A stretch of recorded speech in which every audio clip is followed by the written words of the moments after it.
Guys, welcome back to some more AFK Arena. So today we're over on the test server. Patch 1.90 is up, which means that we are getting our new Lightbearer hero. So let's see, guys. Here she is, Sonja. Overall, with the character model, not too impressed with it, but let's check out her skills and abilities, see if she is going to be worth it. Now, at first glance, guys, she is a tank, she is a buffer, and she is an agility tank. So interesting to see that right off of the bat, that she is going to be an actual agility hero. So Golden Rose, Sonja gifts all ally heroes a Golden Rose. All allies with a Golden Rose receive 50% less damage the following 5 times they are dealt damage. Pretty big damage reduction ultimate ability from a tank. And the attacking source loses health equal to 80% of Sonja's attack rating. So the higher attack rating, of course, the more damage she is going to do. If an ally already has a Golden Rose, the number of times it is in effect is reset, so it will go back to 5 right there. Each Golden Rose can reduce damage up to 5 times. So if she's going through a quick cycle, this is going to be a massive damage mitigation factor in there. Allies with a Golden Rose receive 60% less damage the following 5 times, and then the attack source loses health equal to 90% of Sonja's attack rating. So pretty good as long as you can get her attack rating up considerably high. I could even think of some teams that are going to give her a much higher attack rating, allowing her to, in return, do more damage. So liking her so far, guys. Overall, if a tank doesn't have that damage mitigation factor, we find that they do not work really at all if they don't possess some form of either immunity or damage mitigation with either of those factors. A second one, the Glimmering Brilliance. It's a passive ability. So when she is not in the state of Glimmering Brilliance, she does not use normal attacks. So she's not going to attack at all, but instead periodically recovers energy. When Sonja is not in a state of Glimmering Brilliance, the damage she receives from enemies is reduced by 20%. So she has her own damage reduction there as well. And the attacking sources lose health equal to 70% of Sonja's attack rating. The effect can only be triggered once per second. So when the enemy is attacking her, she's not going to do anything, but the enemy is going to lose damage. When Sonja's health falls below 60% for the first time, she enters a state of Glimmering Brilliance for 25 seconds. While in the state of Glimmering Brilliance, Sonja recovers 2% of her maximum health per second, and each rose of any color, so there's going to be roses of multiple colors, that is currently on the battlefield, she can recover up to 12 maximum health per second. So it kicks in a damage mitigation, and then she does get a health recovery. When Sonja is not in the state of Glimmering Brilliance, the damage she receives is reduced by 25%. And then the health lost by the attacking sources loses by 80% of the attack rating. When in a state of Glimmering Brilliance, Sonja recovers 2.5% of her maximum health per second for each rose of any color in the battlefield, up to 15% max health per second. Wow, that's a pretty big max health, but I just worry on a burst team if she can get burned down really quick, or when you start getting into higher level deficiencies, if that 15% health is going to be fast enough to actually make a big difference from a tanking perspective. So Dark Vines. Sonja places a black rose where the most injured ally is located.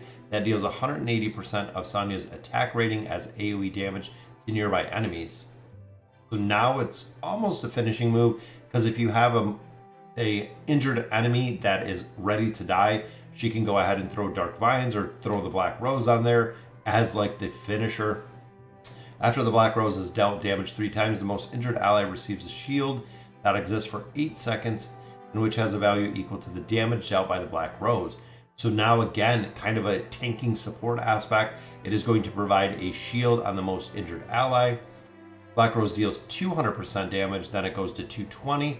Sonja and the most injured ally receive a shield that is the value of that damage dealt by that black rose. So the black rose goes on the weakest enemy, does up to 220% AoE damage, and then her and a most injured target gets a shield equal to the damage that is dealt. So overall, not too bad. The final one is the Blood Rose. Sonja gifts the most injured enemy hero a red rose that causes them to initially lose health equal to 70% of Sonja's attack rating for the following 5 times, they suffer damage. So again, doing damage in the method of giving out roses, after which Sonja reclaims the red rose.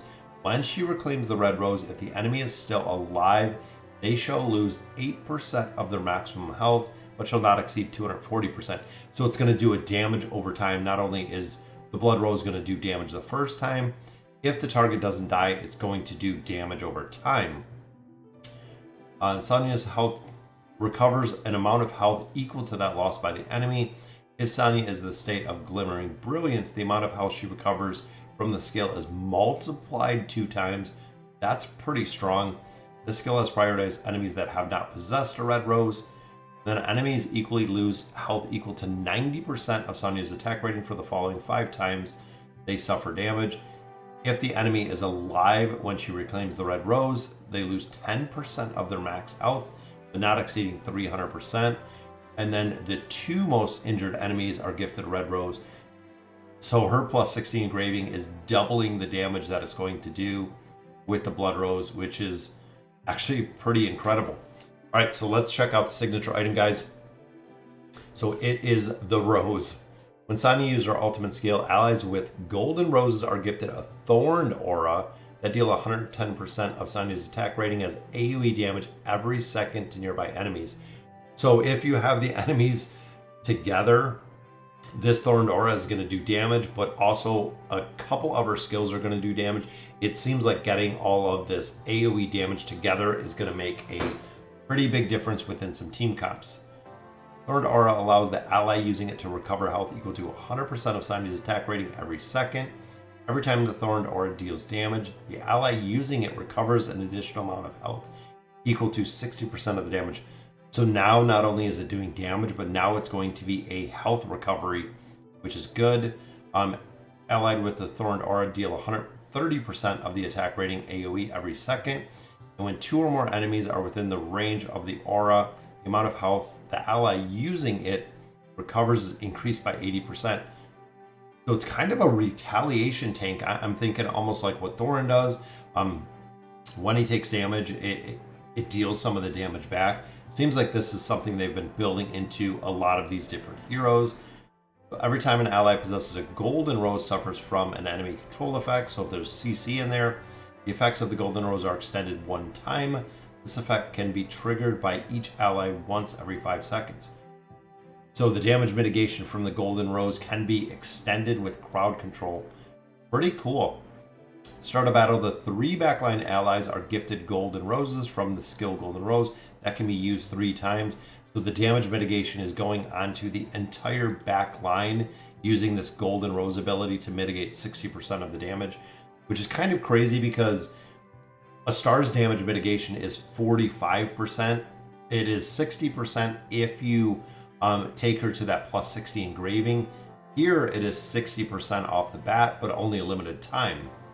So again, going to be pretty interesting to see exactly where she comes out with team comps. So let's hop in here, guys, see exactly what the skills and abilities look like. She comes on the battlefield. So there's her normal attack, and you can see that the damage mitigation there. But right there, she used a rose, so she does not continue to attack. And there's the ultimate ability. It actually puts a little rose right on top of the target. And he is doing AoE damage because there's 2 or more tanks on there, all 3. Look at how much damage it's doing, guys. So her normal attacks can attack anywhere. She doesn't have to be up front. But there's the golden rose. She's just sitting there drinking wine, not even attacking. Seems interesting. It seems like it's going to be a pretty interesting hero. All right, so the team we got here looks like they gave us a lot of maulers. We have Eranin, we have Eranin and Scrath. I'm just wondering for the AoE aspect, bringing this entire team together. Let's do Nemitsu in here for support. And we'll go with Thane. So we do have interesting combination that they gave us here with the lineup of heroes that we got. But we know we're going to do 5 pull everyone in. And that's what I'm hoping with the AoE damage in here, guys. is that if they are attacking her, if they are doing damage, you can see that aura is up on her. The aura is up there on Iran. These heroes, guys, look at the aura on the ground. I think that's from the Black Rose. Let's see. 3.39 million damage. She did more damage than Iran. She did 1 million more damage. Wow. Again, I could see stacking that attack rating on her, because that's what all of her skills are based on. It's going to be interesting to see exactly how well she does and what it looks like. All right, guys, so that'll do it for the new Lightbearer hero, Sonja. It seems like she's going to have some uses within a few different teams. I can see stacking a lot more damage on her to allow kind of the retaliation to work. Damage mitigation with her is pretty strong. Going to be interesting to see, again, which formation she works. PvP, it seems like it's going to work pretty well. But let me know in the comments what you guys think. And as always, thank you guys for watching.